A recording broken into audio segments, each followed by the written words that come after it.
Në ato vite, kur shekulli i ri kishte hyrë vetëm me emër dhe jo me ndryshim, Malësia jetonte ende si gjithmonë. Rreth vitit 1908, koha nuk mathe me data, por me mort, me dasma dhe me dimra që merrnin më shumë se sa jepnin. Shteti ishte një fjalë e largët, perandorit vinin e shkonin nëpër letra. Por jeta e vërtet vazhdonte e njëjtë, e mbështetur mbi gur, mbi fjalën e dhënë dhe mbi frikën se mos shkelin deri i shtëpisë. Shtëpitë ishin të ulëta, të ndërtuara me gur të rënd, pa dritare të mëdha, sikur edhe drita të ishte diçka për të kursyer. Brenda tyre, tymi o gjakut ngjitej ngadalë drejt tavanit të nxirr, dhe era e druve të djegura përzihej me erën e djathit të tharë dhe të rrobave të lagura. Në këto shtëpi nuk flitej shumë. Fjalët mbaheshin ashtu si buka për raste të nevojshme. Gjergji jetonte vetëm në një shtëpi të trashëguar nga i ati, në një shpat mali ku era nuk pushonte kurrë. I ati kishte vdekur herët, i ngrënë nga puna dhe nga një sëmundje që askush nuk ja vuri emrin. Nëna ishte shuar pak vite më vonë, pa zhurmë, si që shuhen gratë që nuk kanë pasur kohë të ankohen. Që nga ajo ditë, shtëpia kishte mbetur në duart e tij, dhe bashkë me të edhe bara e emrit. Në fshat, Gjergji njihej si burr i ndershëm dhe i mbyllur. Nuk kishte gjak në duar, nuk kishte borxhe të mëdha, nuk kishte hyrë në fjalë të këqija me askënd, por kishte një mangësi që me kalimin e viteve ishte bërë rënd sigur. Nuk kishte grua. Për një burr të asaj moshe, kjo nuk ishte thjesht mungesë shoqërie, por një njollë e heshtur. Shtëpia pa grua ishte shtëpi e ftohtë, dhe burri pa familje shihej gjithmonë si i përkohshëm, sikur të ishte gati të zhdukej pa lënë gjurmë. Gjergji nuk kishte refuzuar martesa për kryeneqësi. Thjesht, gjërat nuk kishin ardhur kurrë në vend. Kishte shikuar vajza nëpër dasma, kishte dëgjuar emra të përmendur nga gratë e fshatit, por gjithmonë diçka mungonte. Herë prona nuk i mjaftonte, herë fisi kërkonte më shumë se ç'kishte, herë thjesht nuk e shihnin si njeri me fat. Me kalimin e viteve, kërkimet ishin bërë më të rralla, dhe fjalët për të ishin kthyer në përshpëritje.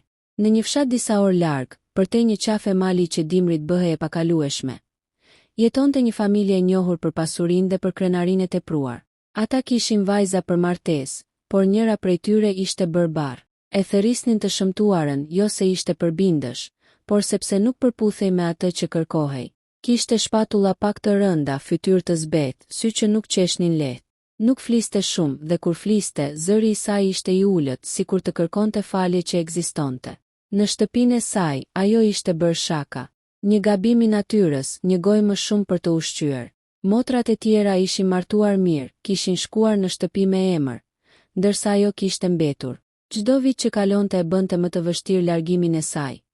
Dhe familja e dinte se sa më shumë të pritej, aq më pak vlerë do kishte. Kur emri i Gjergjit u përmend si mundësi, fillimisht u qesh.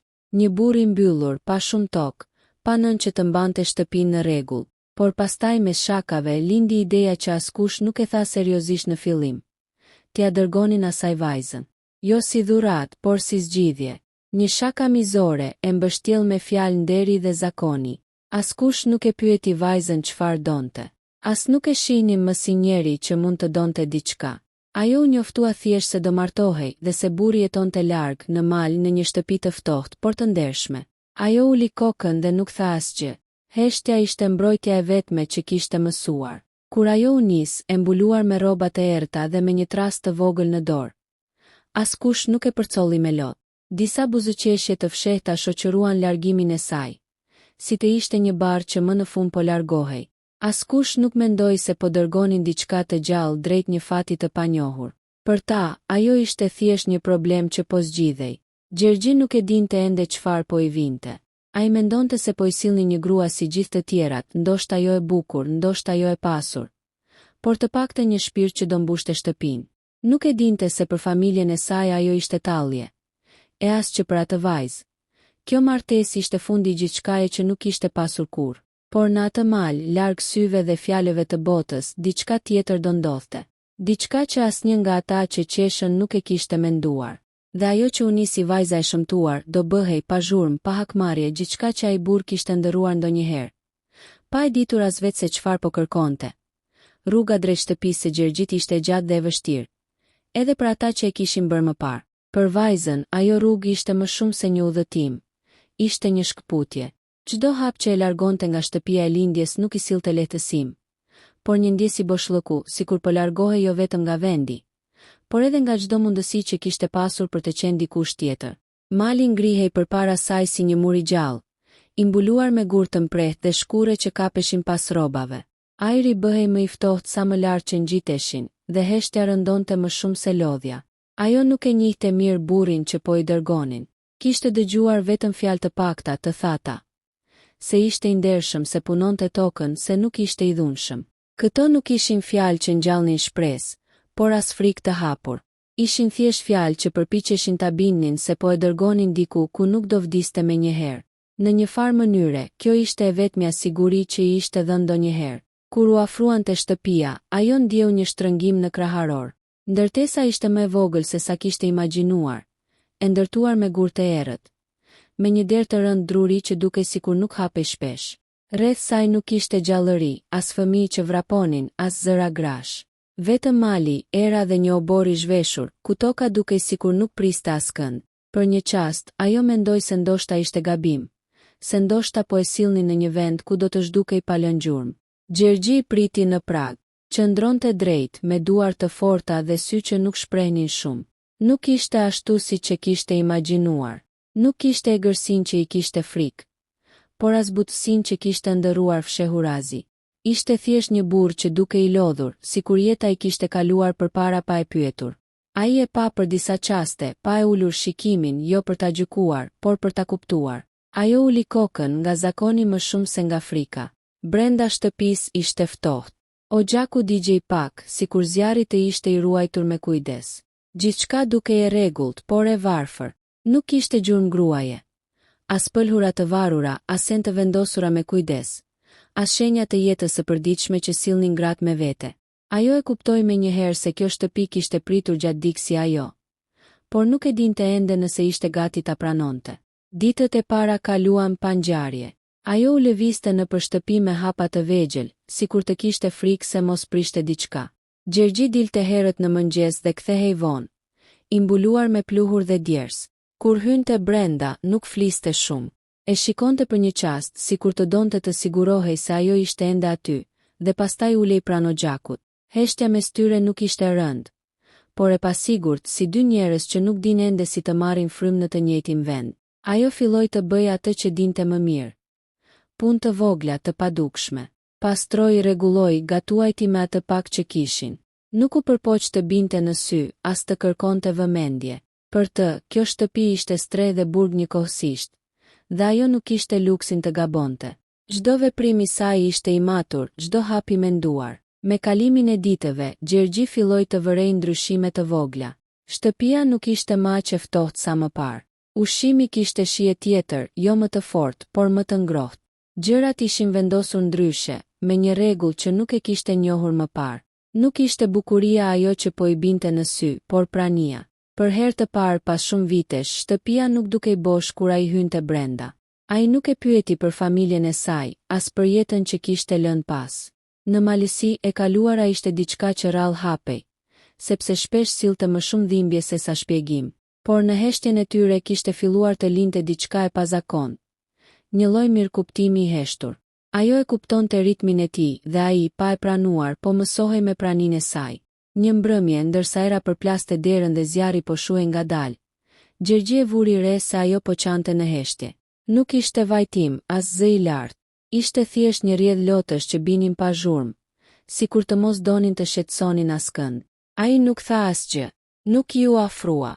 Thjesht hodhi një dru tjetër në zjarr, sikur të donte ta ngrohë jo vetëm dhomën, por edhe atë ndjesit të ftohtë që kishte hyrë mes tyre. Ajo e kuptoi gjestin më shumë se çdo fjalë. Nuk ishte ngushëllim i madh, as premtim. Ishte thjesht pranimi se ajo ishte aty, se dhimbja e saj ishte parë, edhe nëse nuk ishte folur. Për një grua që kishte kaluar jetën duke u injoruar, ky ishte një fillim i vogël, por i rëndësishëm. Me kalimin e javëve, njerëzit e fshatit filluan të vëzhgojnë. Gratë shikonin nga larg, burrat pyesnin pa zë.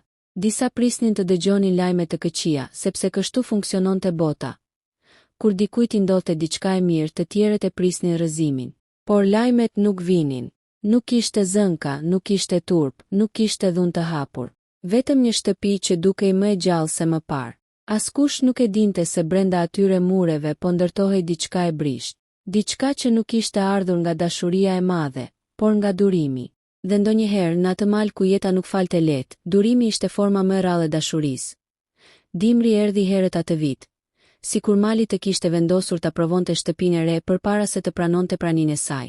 Bora mbuloi shtegun që të çonte në fshat dhe la shtëpinë të izoluar për ditë të tëra. Për Gjergjin kjo nuk ishte diçka e re. Ai ishte mësuar me dimra të tillë, me vetmi dhe heshtje. Por për të, izolimi kishte tjetër peshë. Ajo nuk kishte askën tjetër përveç tij dhe mureve që e rrethonin. Megjithatë në vend që të thyhej, ajo u përshtat. Ajo mësoi shpejt ritmin e ditëve. Ngrihej para tij, ndiste zjarrin, përgatiste atë pak ushqim që kishin. Pastaj dilte në obor, edhe kur bora ishte e thellë, për të bërë punët që nuk prisnin. Duart e saj u çan nga të ftohtit, por ajo nuk u ankua. Ankesa ishte luks për ata që kishin dikë që t'i dëgjonte. Për të, puna ishte mënyra e vetme për të treguar se kishte vlerë. Gjergji e vëzhgonte nga larg. Nuk ishte zakoni i tij të shikonte gratë gjatë, por diçka tek ajo e mbante vëmendjen e tij. Nuk ishte bukurie zakonshme. Ishte një lloj qëndrueshmërie, një pranie e qetë që nuk kërkonte asgjë. Ajo nuk i lutej, nuk i kërkonte fjalë të buta, nuk i kërkonte premtime. Thjesht ishte aty çdo ditë e njëjtë e palëkundur. Në netët e gjata të dimrit, kur era përplaste dërasa dhe bora binte pa pushim, ata rinin pranë xhakut pa folur. Heshtja mes tyre kishte ndryshuar. Nuk ishte më e pasigurt, ishte bërë e njohur. Gjergji filloi ta ndjej se ajo heshtje nuk e rëndonte më, por e qetësonte. Ishte një heshtje që nuk kërkonte shpjegime. Një ditë, ndërsa ai po kthehej nga mali me dru në shtëpinë, rëshiti mbi akull dhe u rrëzua keq. Dhimbja i përshkoi këmbën dhe për një çast mendoi se do mbetej aty në borë pa ndihmë, por ajo doli nga shtëpia sapo e pa. Nuk bërtiti, nuk u panikua. U afrua me kujdes, e ndihmoi të ngrihej dhe mbështeti derisa arritën brenda. Duart e saj ishin të forta, më të forta se sa do ta kishte menduar ndonjëherë. Ajo i lau plagën, i vuri fasha me ato pak mjete që kishin dhe uli pranë zjarrit. Gjergji nuk e kishte përjetuar kur më parë një kujdes të tillë. Në shtëpinë e tij nuk kishte pasur njeri që t'i kushtonte vëmendje trupit të tij të lodhur. Ai e shikoi teksa punonte me përqendrim dhe pa frikë, dhe për herë të parë pa ndryshe.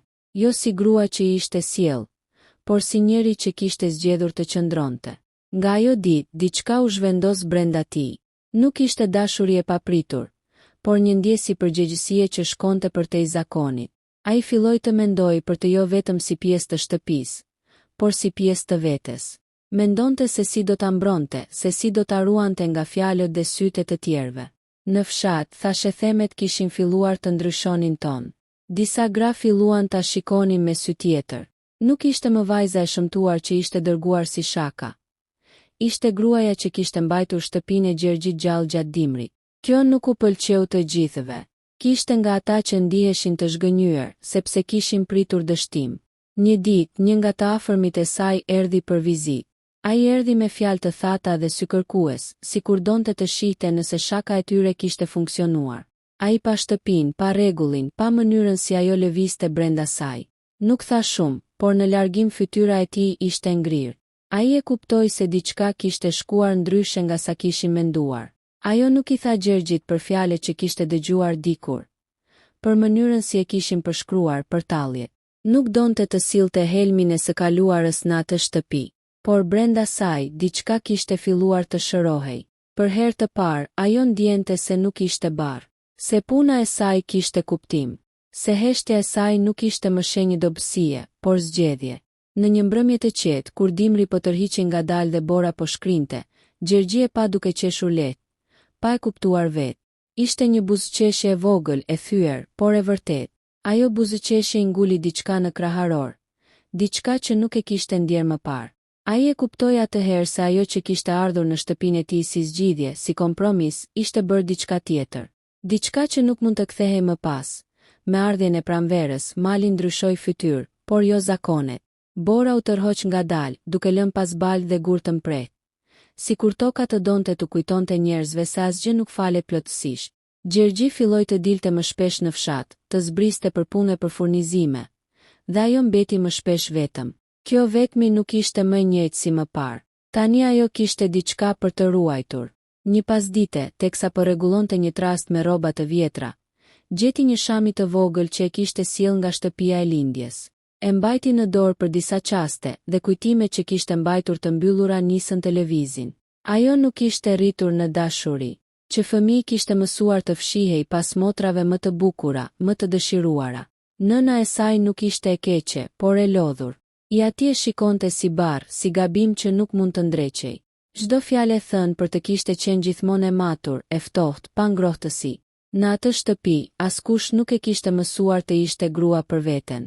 Ajo ishte mësuar të ishte vetëm shërbim. Prandaj, kur kishte ardhur në shtëpinë e Gjergjit, ajo kishte ditur instinktivisht çfarë të bënte. Jo sepse ishte e lumtur, por sepse ishte mësuar të mbjetonte. Një ditë, teksa po zbriste në fshat për ujë, dëgjoi dy gra që flisnin për të. Fjalët nuk ishin aq të ashpra sa dikur, por kishin një kureshtje që e bënte të ndjehej e zhveshur. Flisnin për mënyrën si e kishte ndryshuar shtëpinë, për mënyrën si e mbante burrin e saj. Ajo uli kokën dhe kaloi pa thënë asgjë. Në malësi, të flisje shumë për veten ishte shenjë dobësie. Kur Gjergji u kthye atë mbrëmje, ajo ishte më e heshtur se zakonisht. Ai e ndjeu. Nuk e pyeti menjëherë, por heshtja e saj ngjante plagës që ai kishte ndier dikur në këmbë. Nuk dukej, por dhemte. Më vonë, kur zjarri po shuhej, ajo i tregoi pak. Jo gjithçka, vetëm sa për të hapur një derë. I tregoi se si e kishin quajtur, si e kishin parë gjithmonë si diçka që duhej larguar. Nuk qau, nuk kërkoi mëshirë. Fjalët dolën të thata, sikur të ishin thënë shumë herë brenda saj. Gjergji e dëgjoi pa e ndërprer. Ndjeu diçka që nuk e kishte ndjer më parë. Zemërim. Jo të verbër, por të qetë dhe të thellë. Ai e kuptoi atëherë se ajo nuk kishte ardhur tek ai si zgjedhje, por si dërgim. Dhe kjo e lëndoi më shumë se sa do ta kishte bërë një fyerje ndaj vetes së tij. Mendimi se dikush e kishte përdorur jetën e tij dhe të saj si shaka i ngjalli një ndjenjë mbrojtjeje që nuk e kishte njohur.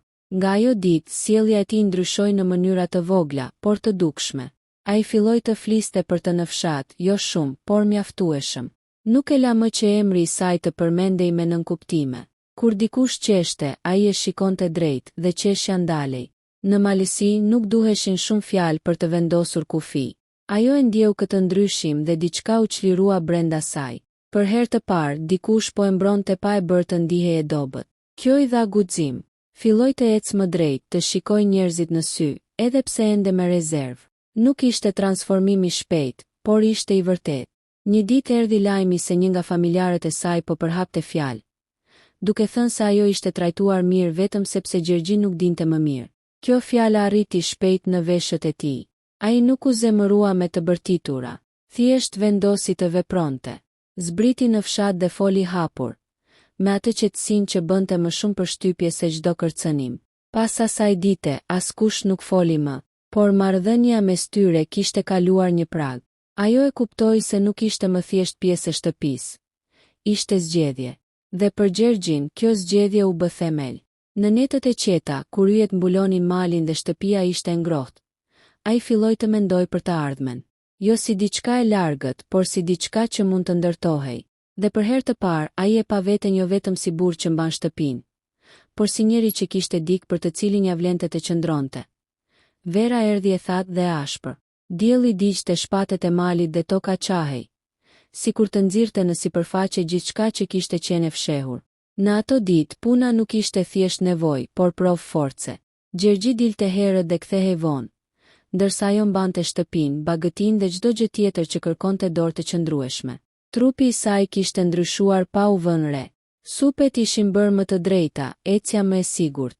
Nuk ishte bërë më e bukur sipas syrit të botës, por ishte bërë më e plot. Njerëzit e fshatit nisën ta përfshinin në punë të përbashkëta. Fillimisht me hezitim, pastaj me pranim. Ajo shkonte, bënte çfarë duhej dhe kthehej pa u ankuar. Nuk kërkonte vend në biseda, por prania e saj nuk ishte më e padukshme. Gratë e tjera e shikonin me një përzierje habie dhe mosbesimi. Disa ndiheshin të sfiduara, sepse ajo që ishte dërguar si shaka po mbante peshë më shumë se sa kishin pritur. Gjergji e ndjente këtë ndryshim. Ai nuk ishte burr që mburrej, por brenda vetes ndjente një lloj krenarie të qetë. Shtëpia e tij nuk ishte më thjesht stre, por vend ku gjërat ndodhnin me rregull dhe dinjitet. Kur njerëzit vinin për punë ose për fjalë, e shihnin ndryshimin pa pasur nevojë ta përmendnin. Oxhaku ndiqej rregullisht, ushqimi nuk mungonte dhe ajo lëvizte brenda shtëpisë me siguri. Jo si mysafire, por si zonjë e saj. Një ditë, gjatë një pune të përbashkët në ar, një burr bëri një shaka të vjetër për të. Një shaka që dikur do të kishte kaluar pa reagim. Këtë herë ajri ndryshoi. Gjergji nuk foli, por u ngrit dhe e la punën. Veprimi i tij ishte më i fortë se çdo fjalë. Puna u ndal për pak çaste dhe burri që kishte folur uli syt. Në malësi, largimi nga puna ishte shenjë se kufiri ishte kaluar. Ajo e pa këtë dhe për herë të parë ndjeu diçka që nuk ishte vetëm mirënjohje. Ishte ndjenjë përkatësie. Jo si grua që mbrohet, por si pjesë e nderit të dikujt tjetër. Kjo e ndryshoi mënyrën si e shihte veten. Nuk ishte më ajo që duhej toleruar. Ishte ajo që duhej respektuar. Në mbrëmjet e qeta, ata filluan të ndanin më shumë se heshtje. Jo fjalë të mëdha, por mendime të thjeshta për të nesërmen, për tokën, për dimrin që do të vinte. Gjergji filloi të dëgjoj mendimin e saj dhe pa e bërë zhurmë ta ndjek. Kjo ishte gjë e rrallë për një burr të asaj kohe. Ajo e kuptoi këtë dhe nuk e shpërdoroi. Fliste vetëm kur kishte diçka për të thënë. Një mbrëmje, ndërsa po numëronin ato pak gjëra që kishin, ajo përmendi fëmijët. Jo si kërkesë, por si mendim i largët. Fjala mbeti pezull në ajër. Gjergji nuk u përgjigj me njëherë. Ai kishte menduar për këtë, por nuk e kishte guxuar ta thoshte. Ideja e të pasurit fëmijë e mbushte me frikë dhe shpresë njëkohësisht. Frikë se mos nuk do të ishte i Zoti, shpresë se shtëpia do të mbushej me zëra. Nga ajo ditë, mendimi për të ardhmen u bë më konkret. Ata filluan të rregullonin shtëpinë ndryshe, të mbyllnin qarje, të mendonin për hapësirë. Këto ishin gjëra të vogla, por tregonin se nuk po jetonin më thjesht për të mbijetuar. Lajmi për ndryshimin e saj arriti edhe te familja e lindjes. Këtë herë, reagimi nuk ishte tallës. Ishte i përmbajtur, i ftohtë. Ata e kuptuan se shaka e tyre kishte dështuar. Ajo nuk ishte zhdukur, nuk ishte thyer. Përkundrazi, po ndërtonte diçka që ata nuk e kishin parashikuar. Kjo i shqetësonte më shumë se çdo hakmarrje. Një ditë, një nga vëllezërit e saj u shfaq në fshat.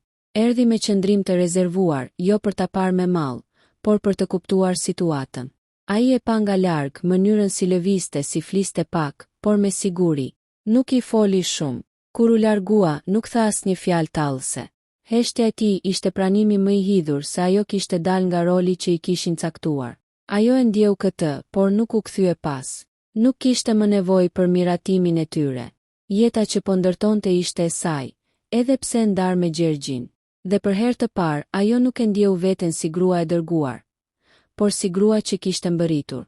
Në malin ku dikur kishte ardhur me frikë, tani ecte me siguri. Dhe kjo siguri, e fituar ngadalë dhe me dhimbje, ishte gjëja më e rrezikshme për ata që kishin menduar se ajo nuk vlente asgjë.